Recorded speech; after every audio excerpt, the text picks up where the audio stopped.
fashion guys, you know, all of these creative people that I was now interacting with as I would do my creative things. I've consulted you a few times. Right?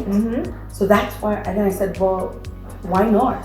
Why not try and see if that could actually yield fruits? Yes. And actually be something I could live off of, as opposed to a casato thing where I open my house for free consultation.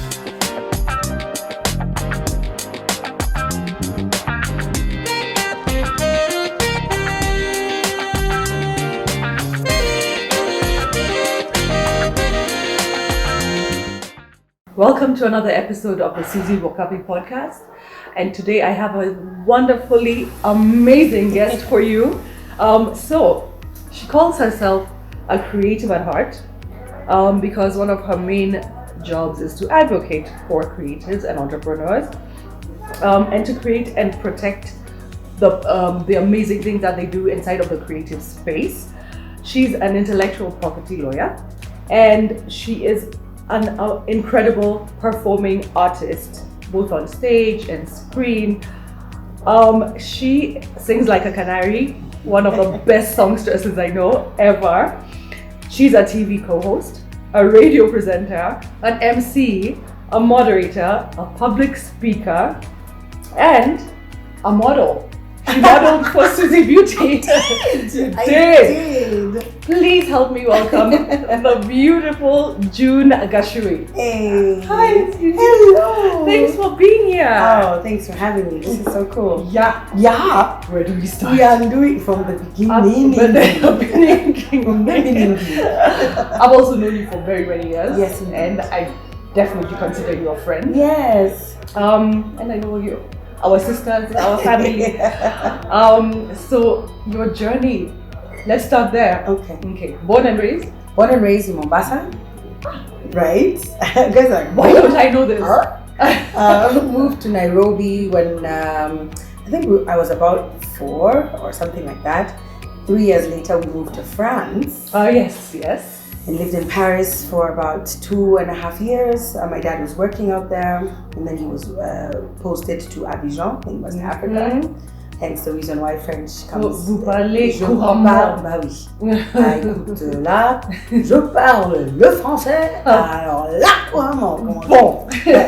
Donc, I'm already going back to French. So, moved back to Kenya.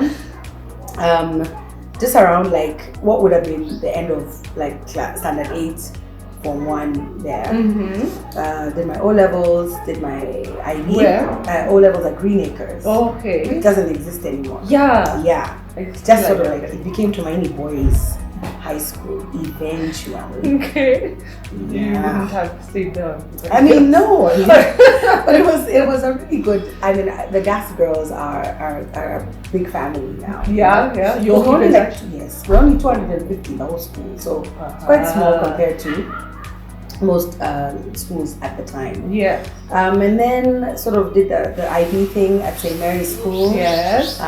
Which was an amazing experience. Then from there I went to uni. Studied law in the UK at the London School of Economics. Did a year in France because now like why? How else would they know now? Yeah, France, right? So I did a year of French law in Strasbourg. Wow. And then I graduated and came back to do my School of Law here, the Kenya School of Law. That I surmounted that hill. Yeah. And then got called to the bar. Yes. And I've been, doing flying colors. Yeah, doing my thing. And then like I had my midlife crisis when I was about 30. I decided to sort of like quit my job and go find myself. Okay. Right? Because that's what So were you working for I was working at an oil company in the legal department. Okay. So I was what we call in-house legal counsel. Yeah. And so that was good, and a lot of people are like, what do you mean? How did you just quit your job? You have pension, you have all the things people are striving to get. Yes. And you just up and leave. Like, what is wrong with you? I'm like, I realized that I wasn't following my passion. And as cliche as that sounds, I think I'm so grateful that happened when I was 30 and not now. Yeah, of course. Many years later. Yes. And you know what? It needed to happen anyway. It was going to happen anyways, what I realized. I don't really have a lot of control over it. You sort of just wake up one day and there's nothing, there's no amount of money that they could offer you that could bring you back, into the fold. You're just like, I've gone. Yeah. This wave in my life is now over, and I'm open for new things. So I took a year out and I just interned. Okay. And because at this point I was doing like IP work on the side. I was helping my creative friends, we're at rehearsal at the Phoenix for a play. And then Susie's like, hey, you're a lawyer, right? See, I show you this contract somebody sent me for a billboard or whatever. And I would do it for free because I was just like, oh, let me look at that. No, yeah, no. Tell them you're not signing this. Tell them to change that. Wow, that's very fortunate for them. For them. Yes. But also I started realizing how easy it comes for me. Like, it wasn't something I struggled to understand. And I said, doing in energy or petroleum, this is so not. I mean, I'm okay at it. I'm good. I'm doing my thing. Fine. It's fine. I've not been fired. My boss has, But I'm just like, what's the thing that gives me that drive? And it was the creative space. So it was your actors, your musicians, your producers, your publicists, your writers, your publishers, you fashion guys, all of these creative people that I was now interacting with as I would do my creative things. I've consulted you a few times. Right? So that's why, and then I said, well, why not? Why not try and see if that could actually yield fruits? Yes. And actually be something I could live off of, as opposed to a Casato thing where I open my house for free consultation in Bali Uga. Yeah. And not have the fulfillment. Yeah. So that's what I did. So I went to do my master's when I turned 30. Around there anyway, and then specialized in intellectual property and entertainment law, which is what this whole creative aspect of the law is called. I did my master's in the US at George Washington, came back. And you went how long were you there? Washington DC. I was in the States for 18 months. Okay. Yeah, I was like in out. What's the shortest course? Because I always knew I was going to come back here. I had no desire to live out there. Like, I'll go shop, see my family, see my friends, and come back. But I always wanted to be in Kenya. Right? So I did that, and it's been 11 years. Came back, set up my firm, and I've never looked back. Nice. Yeah. Okay, talk a little bit about your firm. So it's called JGIP Consultants, and what we do is we serve the creative entrepreneur. And I like to call them that because creatives usually don't look at themselves as entrepreneurs. They think, I like taking photos. Yeah, that's kind of all I do. I'm just a photographer. And so then I'm like, okay, so what's the name of your company? Oh, I didn't register. So if you were to invoice me now, no, just invest something. No. Like, where is the structure within which you operate? And that is so important, isn't it? And I think finally now, because of people like you, people are starting to learn that yes, even if whatever it is that you do, even the mama mboga should be registered in a company. Like, or some a business name. Yeah. You can't do what we call a limited liability company. Just separate your personal accounts and life, and I want to buy a pair of shoes from your business. And so even then, when you start to get like bigger clients, a corporation says, I want to hire you, they expect you to give them an invoice. They expect you to be sort of, like have your house in order. Yeah. And so that's what I realized was missing, that we don't, and I say we because I'm part of this creative family, we don't perceive ourselves as such. We think the things we do create beauty, they create color in life, but then we don't consider it work. But we've been told for so many years that it's not a career. Yeah. This is a hobby. It's a hobby. Yeah. And you're doing it because you failed at everything. Exactly. Yeah. Where's the doctor? You're not a doctor, an accountant, an architect, a lawyer. Yeah, those serious subjects. But times have changed, and I think I'm grateful that I've lived in a time when that shift has happened. Yes. And so we literally don't do anything else. Like, somebody will call and say, it's a piece of land I want to buy. I'm like, nah, that's not me. Why don't I send you to lawyer X who handle that transaction? Yeah. Do you have any IP issues, like intellect, then we can do that for you. And IP is everywhere. Your logo, Suzie Beauty, SB, that's something that we will protect for you. Yeah. And then you could have merchandise, and then you could sell the merchandise, and if anybody tried to infringe on your intellectual property, then we would slap them with a cease and desist, and so on and so forth. And that took a lot of workshopping and training and doing sessions on weekends to just help everybody within this space understand that they actually have rights in the things that they have created. That they should pay attention to contracts. That there's one skill that can bring you revenue in 5 different ways. Why haven't you explored these other 4? So that's the consultation that we do. So it's a firm, but it's a consultancy firm. So we do a 360 approach on how you can create, protect, exploit your own asset and monetize it. What? Now I don't even know where to continue from. Okay, so set up a firm. I know it's different now from a few years ago. Yes. You have a team around you. Yes. Of how many?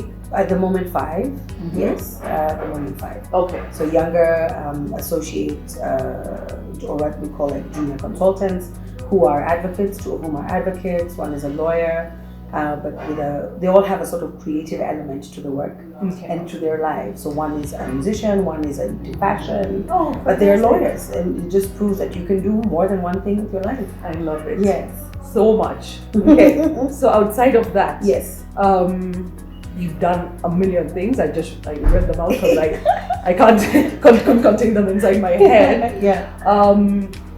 You got into acting, entertainment. When did that come about, and how was that process? That came about as early as I can remember. I have vivid memories of myself in Paris in our little apartment with a t-shirt that I was using as my hair.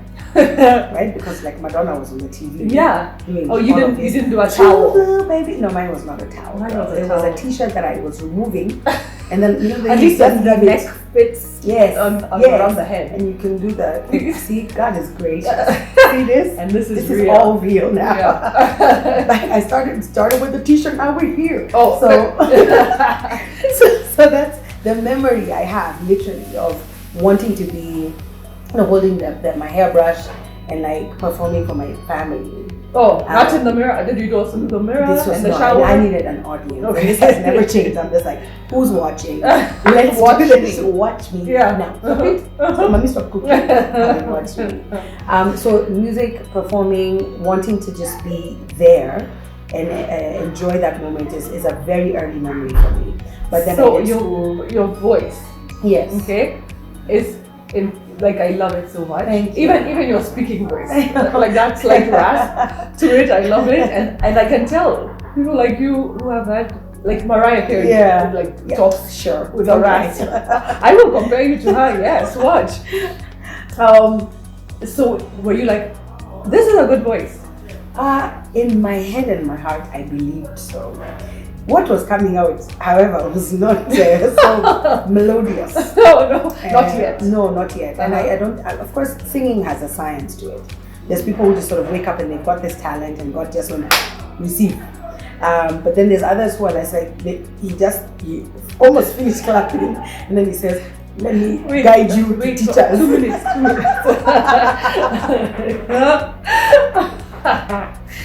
Don't overdo it yet. I was just given one of those. I somehow I don't believe that, but go on. You didn't hear me when I was like 9. My mom was like, Kelele. I'm like, Kelele. The way me and Mariah were in my head, we were together. You were doing the whistle and everything. No, we were on the same key. My mom was and of you had a different opinion. So I was like, okay. And God bless her, she literally was like, I want to find a teacher. Because if this is going to continue, I'll sing in the car, at the dining table, in my room, in the shower, like every single place. My mom is like, we need silence. So why don't I take you to this music school? Then she told the teachers, let her sing. Then when I pick her up, she can be quiet. And the teachers were like, okay, this is how much it will cost. My mom would then go do her errands, do the shopping, and all of that stuff. Sing away. I was so happy. So happy. Like, even I didn't understand this joy. But then the teachers were like, okay, you're not breathing properly. I'm like, breathing? I'm not singing. I'm singing for fun. Yeah. And it was the first time somebody said, there's a way you breathe you use your diaphragm. I'm like, not your throat. I'm like, what? People sing from here, they don't sing from here. And that, all that sort of coaching and training, I owe to the teachers. It was called Real Music School at the time. And you were how old? I was maybe 12, 13, yeah. And so just being able, and then, you know, there's exams. The way people learn piano and do grade 1 is this exactly the same thing for singing. I was like, people take singing seriously, like this bucket their exams. Wow. What? And that was the beginning of everything for me. Just like, what is this instrument? How can I use it? How can I take care of it? Because you can lose it as quickly as soon as you learn how to use it, you can lose it. So when was your first performance? I don't know if it was on well, we used to have stage recitals, there. Like literally within that year, my parents were convinced to enroll me now properly. They did an assessment and said, okay, you're not even grade 1 material, you're at grade 3, so we'll just jump straight to grade 3 and I'll start teaching you from there. And so we would do recitals every 6 months or something like that. So I had a little audience and I would sing. Nerves? Yeah. Yeah? I would completely close my eyes and I would go into my own little happy place. And then you in the audience, you're like, has this chick swatched or what's going on? Like my eyes would be completely closed. And in my head, I was in my own dream world. And then one of my the judges, I did music festivals and whatever. He said, look, it sounded great, but I feel like you shut us out. You went into your world and you ignored all of us. And so you're going to have to find a way to engage with all your senses. So that's the performance situation. That's not just singing, that's yes, performing. Yes. And so every time I MC or I moderate or I perform on stage, I'm like, so hi Suzie. Even if there's 400 people in the audience, I'm like, hello you. Yeah. How are you doing? Yeah. And I learned watched to it and just sort of feel it. Yeah. I've learned to just that connection. People aren't listening to the notes, they're feeling. We consume music so differently as individuals from those who perform it. We are kind of selfish as creatives because we do it for us. Like I'm having a bad day, I want to sing and get into my happy place. But then I forget that there's an audience receiving, and it could go either way if I'm not careful about my delivery of it. So that's the thing that I'm grateful I learned very early on. Nice. Yeah. Okay, so then let's talk about, you started emceeing, or did you, when did that happen? So I don't know if you remember at K1 on Tuesdays, Kinamwai, Crispy Talk, a few of us would do alternate Tuesdays of a live jazz evening on a Tuesday evening. And one of the days I'm up there, I'm singing, and then they bring me a piece of paper and they say, this car needs to move, one of those. So then I'm just like, okay. So in the middle of the song, I tell guys, just hold on, let me read the announcement. I go, the owner of KB, blah, blah, blah, whatever the registration number was, please move your car. And then nobody moves, right? Because everyone's just drinking and listening and they're wondering, why has the music stopped? What is this? Yeah. So then I repeat the announcement and again, nobody moves. I said, well, okay, so this Porsche is about to be towed. And so I crack some joke and then everyone laughs and then some guy's like, oh, where are my keys? And then he's like, oh, so now you know it's your car. But literally it was just like, I want to get back to the music, so whatever I need to say to get this person to move is what I did. At the end of that evening, somebody comes and says, so how long have you been emceeing for? I'm like, your announcement here, an hour. Just about 45 minutes. Then he's like, oh, we have an event. I'm like, sorry, you want to hire me to talk? Yes, Lord Jesus. I'm like, I'll do it. Yeah.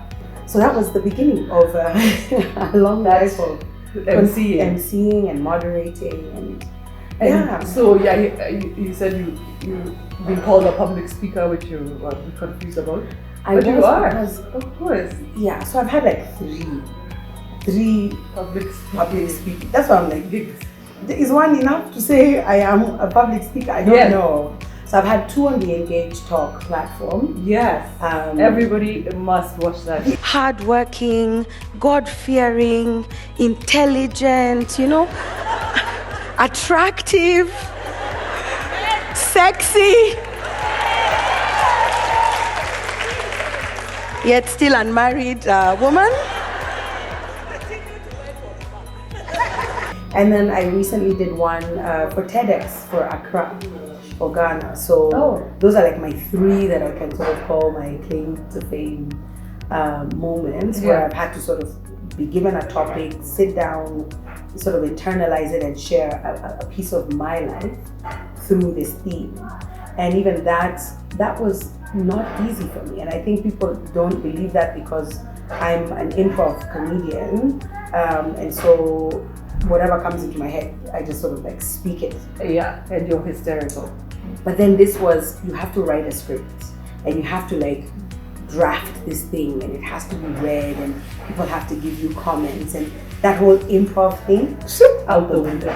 Girl. But so in these public speakings, you've written it, you've studied it? Yes, I've written it. And then do you have like a prompter? No, nothing. No. You're just speaking. You speak. So the thing I learned to do very early on is to write the way I speak. Yeah. Because there are people who write and then you read this thing and you're like, wait, it doesn't even sound. Do you want people to fall asleep or what? So the way I would naturally use my words or express myself is the way I put those thoughts down on paper. So I may start with like bullet points and say the theme is what's love got to do with it. I say, okay, so what does this mean to me?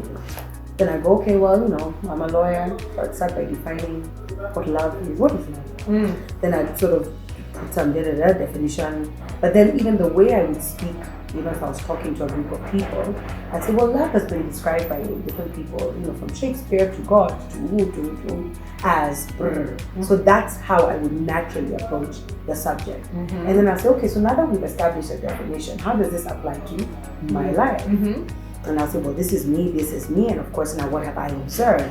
So maybe not directly, but indirectly. Suzie went through this, and I don't say Suzie, I say I've so often, people would do this or experience this or love this way. And then I would tell the story. So the way I think it through is the way I write it. And then that makes it so much easier to put it to memory, to internalize it. And it's never word perfect, right? So you're speaking and then somebody starts laughing in the audience because you didn't even think what you said was funny. You're just trying to get past that sentence to the next sentence. And then somebody laughs and you're like, stop laughing. I want to forget what I'm saying. Stop. What's the last word I said? That happens to me even today. Then of course, then there'll be some ad-libbing. Yeah. Then you go, right? You, who's laughing? You, right? Even you. Then you say, okay, I'll find your place. What I was saying. Exactly. And that becomes part of the humor, which you can't script. You can't. You have to allow. You can't be like, at this point, one person will laugh, and then they don't, and then you're like, what's going on? So that's been a very interesting journey because it's completely out of my comfort zone to write and then say. I usually just say, ask me whatever it is, and whatever comes out will come out. Yeah, No, it's a whole ball game on its own. It's not that easy, and it's not for everyone. It's not for everyone. Okay, so we've covered 14 of your. I think that's a few more. So I know you didn't care to mention this, but you also you're on a few boards. Yeah. Like in corporate or in government or stuff. Yeah. How many? Well, now 2. Okay. Yes. So I sit on the Kenya Private Sector Alliance board for the Sports, Culture and Arts, or now Heritage sector board. And I also serve as a board member at the Kenya Film Classification Board, the KFCB. Okay. So both are squarely within the space that I've been working in for the last, I feel like the things you choose all make so much sense because they're all inside your realm. And I'm able to sort of, whatever little I've learned or heard people complain about, I'm able to then say, okay, what can I do if I'm in this position? If they're having a conversation about policy, what input can I have? Because I've experienced it, right? Through my legal practice, through my creative practice. So when I'm sitting at this table with Gava, and maybe, Gava, they're not creative. So then they're just going to put the laws in place. But you need someone to go, okay, wait, that's not going to work. And then they'll go, why? And I'll say, well, this is the problem the filmmakers are having. And this is the problem these particular people in this sector are having. So we're going to have to factor that in before this law becomes law, when we're still doing the back and forth and lobbying. So I guess it's that it's called public service for a reason. You're giving back to improve the space in which you are living from. Yeah, perfect. Yeah, well, right up your alley. Okay, now I wanted to know more about. Okay, so how do you? I'm picturing your life. Okay, freaks me out. You're at work every day. Like 3-4 days out of the week, yes. You're emceeing in weekends and evenings or something. And now virtual, so you can be anywhere. Virtual, true. Yes, I know. Thank you for one good thing, COVID. And then you have a new amazing gig. Yeah. We talk about your radio co-host station. What? Yeah. So look, a few months ago I joined Capital FM as a radio show host for the Jam, which is the drive time show. The afternoon drive show, yes. So as people are going home after their day at work and all of this. So it's pretty light. It's nothing heavy, because you don't know how people's days have been. But if they can get a few checkers in as they're driving home or they're stuck in traffic, that's the mandate that we have, right? To be able to just... That is, no, but you guys are... It's full-on entertainment, by the way. Yeah. Funny, but still tackling issues like today, current things that happened yesterday, like all that. Exactly. And there's stuff you sort of get to work and then you're like, yep, this thing is trending, what's this? And then we sort of have a discussion. Of course, there's a bit of pre-planning, but usually you also have to be able to react to what's going on. Yeah, of course. And then engage. And for me, this was so strange to not have, I've come from like a live audiences. So the shows we produce, the different properties, we've got concerts that we do when you want an audience in a room or in a tent, and they're there for you to entertain, and you receive their feedback live, like real time, and then it's done. You go home, you sleep, you wake up the next day, you plan for the next one. Right. This is like you're on air, maybe somebody's in their car, but they're driving, so they're not like WhatsApping you and going, ha ha ha. You can't even hear the laughter, so you kind of go, oh my god, I'm not so sure. Oh my gosh. Oh, then you read Twitter put it like that, and you're like, oh. And then you might read it 7 hours later when you get home and you're going to the toilet. Yeah. And you're just like, you're awake and you're like, what did I say? Why is this person going, ha ha ha, June, that was so funny? And I'm just like, 7 hours ago. I don't even remember some of the stuff. What was the topic of the day even? Right? So that immediate, get the feedback, pick it up, run with it, don't have. It's not there. So you pray for like a really good co-host who can do the banter with you. Which you guys have good chemistry, for sure. Yeah, he gets my brand of madness. I get his. I've met my Martin. Like sometimes I look at Martin and I'm just like, are you okay? And then I say it on the mic. I'm like, this guy is not sour today. But that's been a really interesting blessing, because with COVID, that performance, those productions, those shows, just wiped out. Yeah. And then I had this void in my life where I'm just like, how am I going to continue to engage with people, to be around music, to be around creativity? And it's also to fulfill you. Exactly. Yeah. Exactly. And then this opportunity, it had kind of been there, and I was not seeing how it would fit in my life. But God's timing is the best. I won't lie about that. It was just sort of like, zoom. So he's like, so you want me to remove all these other things? I'm like, I'm not saying God COVID because I needed to get on radio. But sometimes I'm like, I see. Maybe that's why. I see. I love it. So yeah, so that's been good. It's been a few months, but I'm enjoying it more than I thought I would. Yeah. And I'm understanding how powerful a platform it is, to be honest. And I think I got to it. I was speaking to a friend of mine who's been in media for a long time, and she said you got in at the right time. You know yourself. I'm not swayed by somebody wrote something bad on Twitter. I'm just like, yeah, deal with your life. I have no time for it, no capacity. So basically, perfect timing for this. Perfect timing. And then it fits in your life. Yeah, with all the other things. Yeah. So. Good job. I'm so proud of you. Thank you. And I love listening to you, and I do as much as I possibly can. Thank you. Okay, now your engaged talk. The topic was Which one? Which one? oh the It's only it two, was so. In the meantime, that one. yes. Yeah. Tell us something about that, because I have a friend who discovered you on this stage that you were on. Yes. And she's like, why don't I know? And like, so like, first of all, I feel like she's a friend in my head immediately. Yeah. Second of all, like, how on earth can that incredibleness be not with 7 partners? Yeah.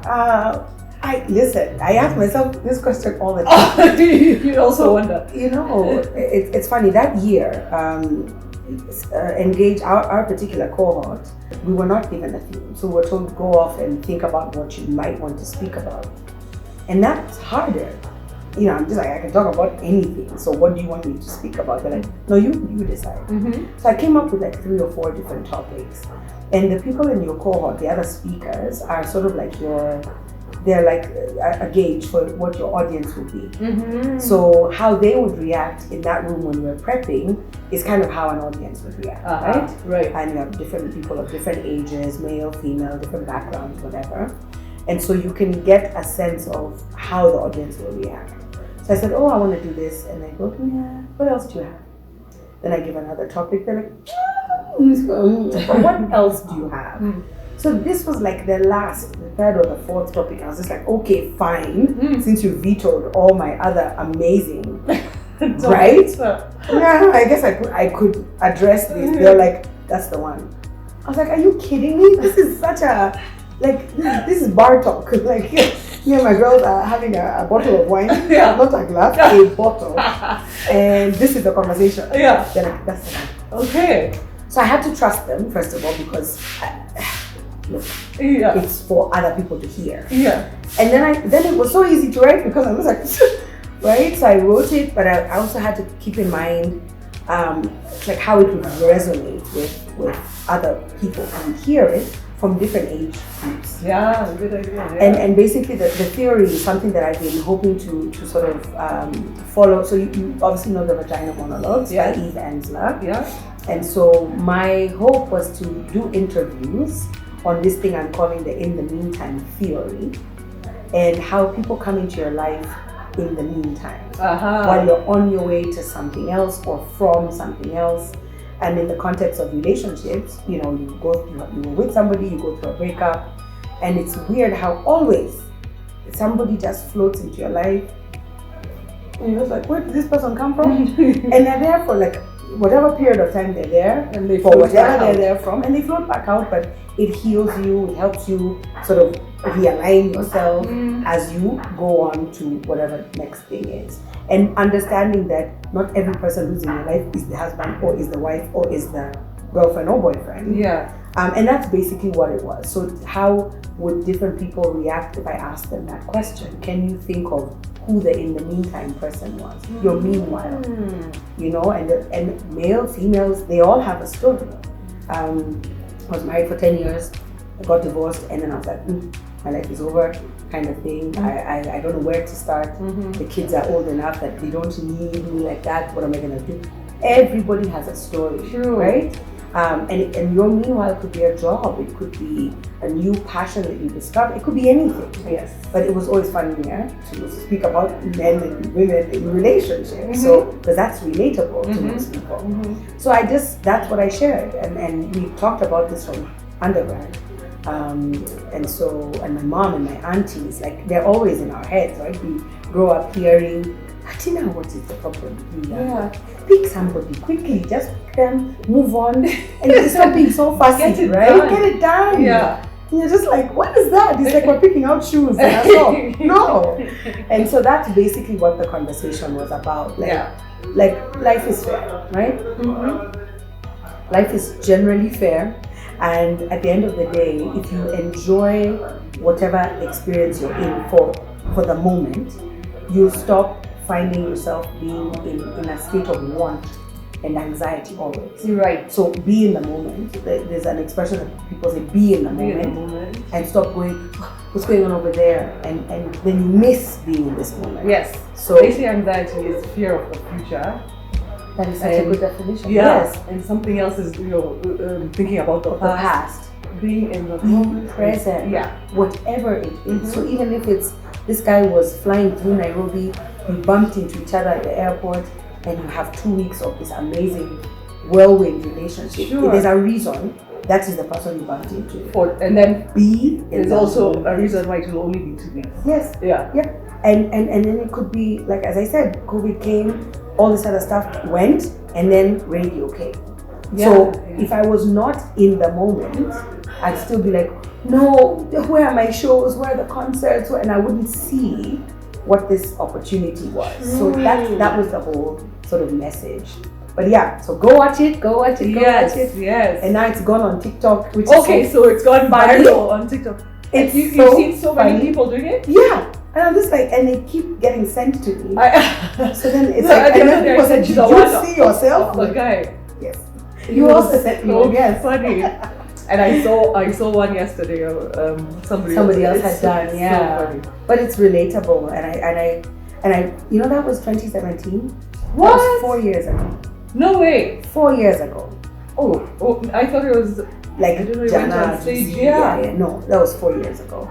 Wow. So it means every generation, and some of the people who DM me are in their 20s. I am not in my 20s. So I'm just like, so you can relate to this message also? Okay, I'm pretty cool then. And that was one of your goals. And it's even older people, younger people. Yeah. It doesn't matter. Everyone is like, I see something in there for me. And that was so amazing to hear. I love it. Okay. I think my final question would be, do you feel overwhelmed? When I read that list, I felt overwhelmed. You felt overwhelmed, yeah. How do you manage? I hate the question.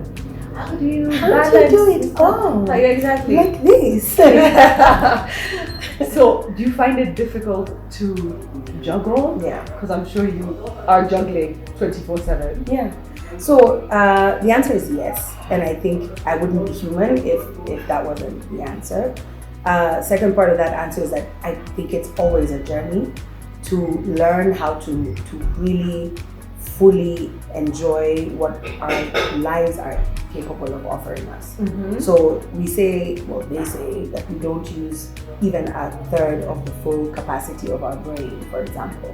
And I'm kind of like on a mission to show that we can. Mm-hmm. And so if you think of your day as 24 hours, then what are you doing with these 3 sets of hours? And I realized that we waste so much time. Yeah. And what I've been fortunate to find is things that I actually enjoy. So I would do these things for free because they give me joy. And now that I found people who want to pay me to do these things, I'm like, damn, so I can make some money while I'm at it. Yeah. And the third part of that answer is I have learned to delegate. Right. So this thing we tell people to do for their businesses, this SWOT analysis, your strength, your weakness, your opportunities, your threats, June does it on her life. Nice. Every June. So June is like the start of my year is my month. Wow, and I love that we're interviewing you in June. So every June I sort of sit down and go, okay, so where are we at? What's going on? So an assessment. An assessment, yes. And then I go, oh, you're struggling with time management here. You said yes to 17 things and you can't do the 17 things.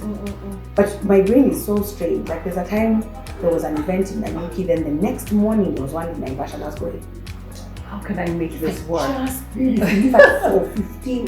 Then my father's like, are you hearing yourself? I'm like, so we get a chopper. What are we saying? And it's like, the answer is not no. The answer is how do we get it done and who has what we need? Yeah. That's sort of like my first instinct. My first reaction is nothing is impossible.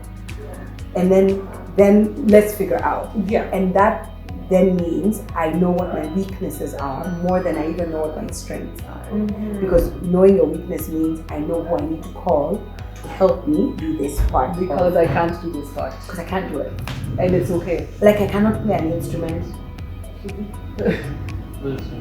I cannot play an instrument to save my life. Oh. Nili Jaribu, I was told. Dude, It was painful. did you ever go for any class? Yeah. Then I said, let's focus on singing. Okay, can we do that? What did you attempt? Piano. Yeah. They said teach you the left hand. Okay, yeah, that's good. She like introduced us and I went, which hand? This, you want this hand to do something different? My brain, Suzie just said no. And I tried and then this hand stopped. And then she's like, no, I meant please try and do them together. So she put the hand down, this one lifted.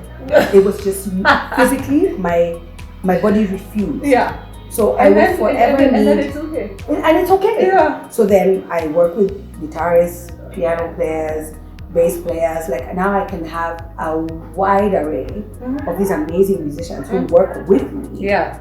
To create beautiful music because I can't do what they can. I can't do what they do. Yeah. And I don't have to spend 20 years confirming that I can't do the thing that they can do.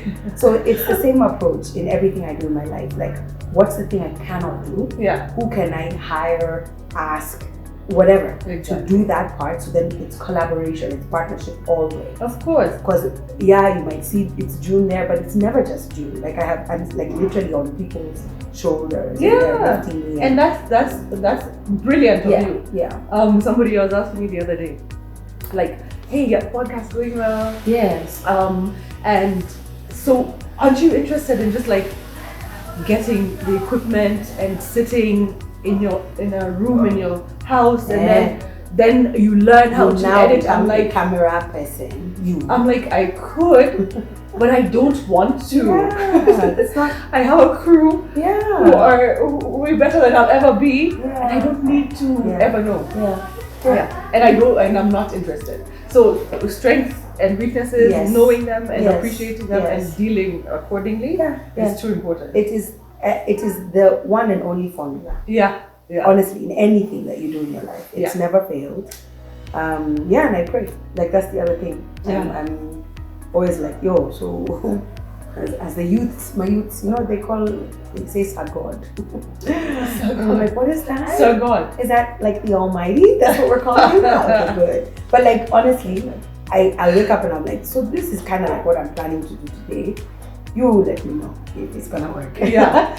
And then it's like, if the no is no, it's like whoosh. No. Yeah, it's like a no. A dramatic no. The car will not start. Like it's that dramatic. It's like, I'm like, okay, so I'm not going. Got it. So I'll go back to my bed, just and I don't even stress about it. That would have been nice. But that is that's maturity and wisdom and practice has come with, through the has come with many conquer the wall, come back, conquer the same wall. Like, so what are you telling me? No. Then try one last time. Yeah. So that's the formula, I think, for me. Awesome. Yeah. Awesome. Anything that I've left out that you'd like to add? Oh, I don't know. I mean, I'd love people to just continue to follow all the amazing work. I need to know where all like your, what's happening. Your credentials. Oh, my credentials. As well. And any immediate. What are your credentials? Any immediate new project? So yes, I've got some new music coming out. So it's been a while since the album, and then I decided during COVID, let's try and like get some music done. So I did. So you look as excited as I am. Yes, I know. So we have a music video that we're recording or shooting. I don't know what they call it, shooting. And then we're recording that. And then with your album, is there a theme like? Or the first album, yes, there was definitely a theme. The first album is called 20 Years. It's everywhere. Yeah. It's on iTunes, it's on Spotify, Boomplay, Deezer, whatever platforms people are listening to music on now. Amazon Music, it's there. And it was really a sort of recap of my life and my experiences for my debut album. That was important. Nice. And it's really a lot of songs I wrote myself, and I don't think that's my real forte. But it was important to try, because you can only tell your story as well, and then it's 17 pages, and the real songwriters come and say, well, let's kind of trim this down to 3 minutes, okay? Because we kind of want more than one song. So this can be one song. Okay, let's cut it here. So that was a collaborative project as well. Just different things that I wanted to have a record of, literally. Yeah. And then this one is more experimental. It's like oh, what's this Afrobeat thing everybody's talking about? Let's try that. And so it's original. It's all no covers. No, okay, no covers. These are all original songs. And just fun. You know, usual themes: love, whatever, life, drama. It's all good. It's all good. Just when is your album dropping? Well, it's not an album, girl. It's like projects. You know, it's like singles and stuff. So it's like an album. It's like having a child. I see. So a single here, single here. Like drop this, drop that. And then shows, like, you know, things are kind of opening up a bit more now. Yeah. So it's a show we had tried to do last year. It's part of what we call our tribute series. So we celebrate fallen legends and living legends. So people we've tributed in the past: Aretha Franklin, Luther Vandross. Back in the day, we did a Whitney Houston, but everyone's calling for that to come back again. And so this year, you've had to do so many encores. Yeah. So it's never just one show, which is also really good. That's a great thing. And then now we said, why are we waiting for people to die? It's kind of morbid, right? So can we celebrate them? So we're celebrating Stevie Wonder next. Nice. And you know, his music is just gorgeous. Wow. And has been sampled and used, and even music we hear today. Of course. So we're having that show, God willing, in the next couple of weeks. If the weather holds, if the permits hold, if COVID just behaves its damn self. Yeah. So I'm looking forward to a lot of those. So if they follow me on all the platforms, then all this information will be available at June Gachui, pretty much everywhere. So June Gachui on Twitter, on Instagram. What other one is there? Facebook. Yeah, Facebook also. Yeah, that's what they give me. What is that? Why are they so Triller? I don't have Triller. I don't even know. Even TikTok, I'm not on it because I think my life will stop. Oh, mine is mostly stagnant. Yeah, but people will always share TikTok videos. So you'll get to I'll see the cool stuff. And they share exactly. I only the ones that and I put them on Facebook and whatever. Did I see a chandelier or something the other day? I don't know why. I don't know what. I think I am. And my son filmed it. Oh, and his brother directed it. Bless. Yeah. And his brother, my other son. Your other son. That's what his brother. Those statements are both accurate. It's not wrong. So okay. So you've heard where to find June Gachui on all platforms. And then and the website is under construction. We're going to have that website as well. Under construction. So you look out for it. JuneGachui.com. Awesome. What else? Are you good? I'm going to spend the rest of the day taking a nap because I'm overwhelmed. Sensory exploding. And it was so amazing. Thank you. Yeah. Thank you. I just my thing is, I don't do regrets well, right? So if you know that about yourself, then the more opportunities you allow to just, they say, oh, shoulda, coulda, woulda, that thing, I'm not able to handle it. Yeah, that's then you sit there and then you're like, 45 reasons why you should have or shouldn't have. Yeah. So why not just try? If it works, it works. If it fails, it fails, and at it least was you meant know. to fail. Yeah. I don't do regret because everything.